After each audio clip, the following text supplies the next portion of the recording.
Assalamualaikum warahmatullahi wabarakatuh. Nama saya Nurudin Muhammad Faiz bin Rosli, berumur 18 tahun dan sekolah di MRC Kuala Kubu baru dari tingkatan 1 sehingga tingkatan 5. Baiklah, sepanjang saya berada di sekolah MRC Kuala Kubu baru, saya telah menyertai aktiviti mewakili badan, dan saya juga adalah AJK ahli kelab bomba. Saya juga merangkul jawatan sebagai Presiden Kelab Bola Sepak kerana saya meminati bola sepak.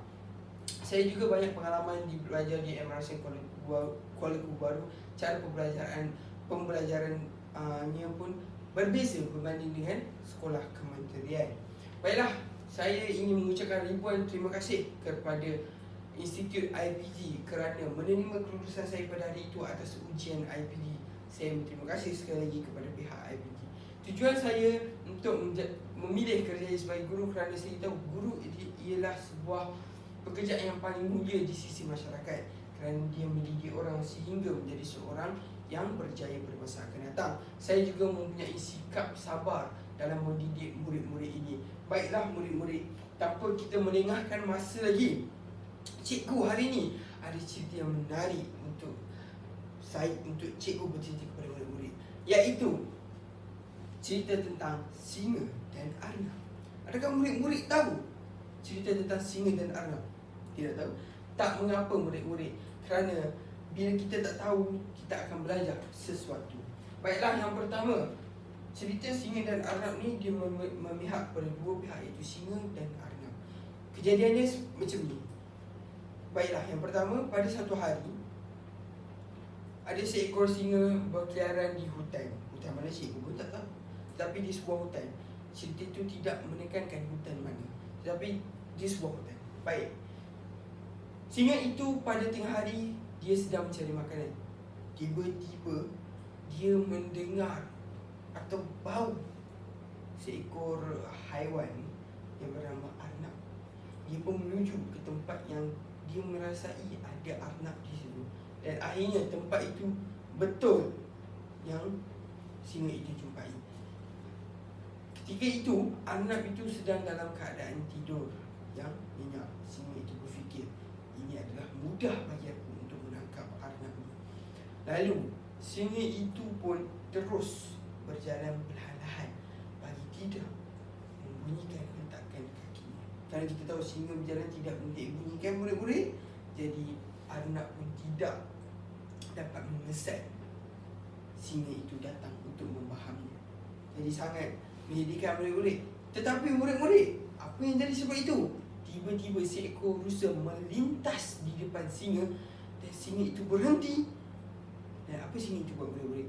Dia mengejar rusa itu kerana dia yakin dia akan dapat memakan rusa itu. Kerana kita tahulah kalau singa makan rusa dengan makan arnab, mana lebih kenyang? Of course rusa kan, lepas tu dia boleh makan arnab lagi, tapi dia nak takik rusa murid-murid. Jadi murid-murid dikejar rusa itu. Rusa itu berlari dengan bertungkus lumus, dan singa itu bekerja dengan penuh marah untuk membaham rusa itu. Tetapi alangkah jikalau kenyangnya singa itu menjadi tidak kenyang. Kenapa cikgu cakap begitu? Daripada singa itu menjadi menjadi kenyang pada tengah hari, dia tidak makan apa-apa pun ketika itu, kerana rusa itu terlalu pantas sehingga singa itu tidak dapat membahamnya murid-murid. Mesti murid-murid kesian kat singa kan? Tetapi itu adalah kesedihan juga bagi rusa jika rusa itu dimakan oleh singa.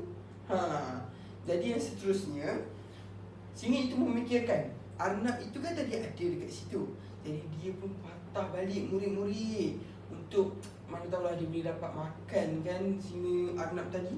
Dia dengan harapan yang tinggi dia patah balik. Dia patah balik murid-murid, dia tengok arnab tu sudah pun tiada.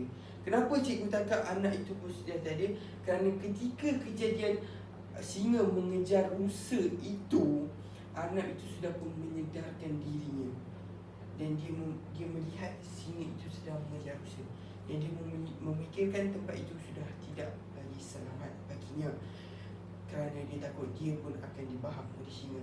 Lalu dia pun terus berlari ke tempat lain untuk mencari perlindungan, dan singa itu kembali dengan harapan yang sangat sedih kerana arnab itu sudah hilang, dan singa pun sudah putus asa untuk mencari arnab dan rusa itu.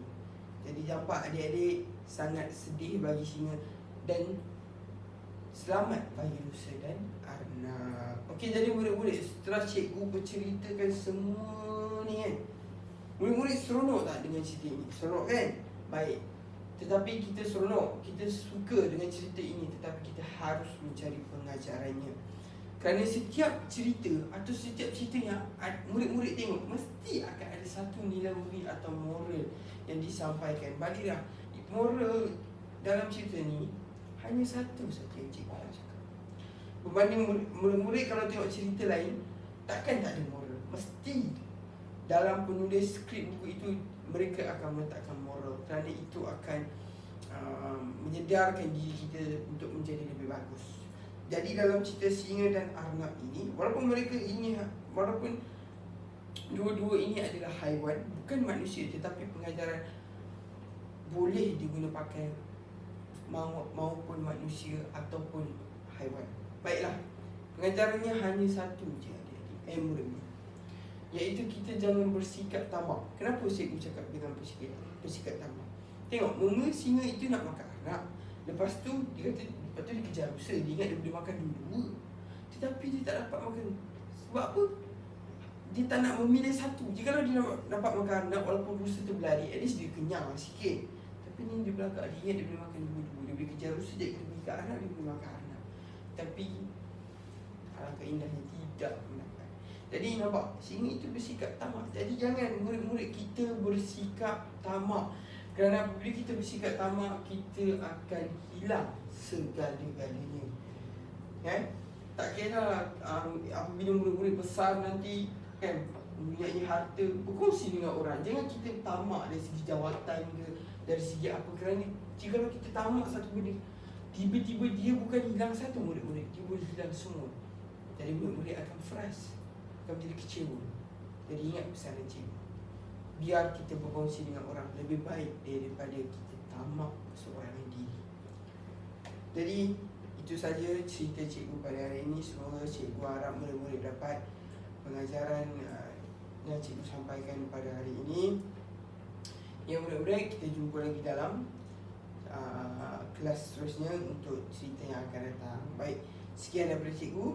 Assalamualaikum warahmatullahi wabarakatuh.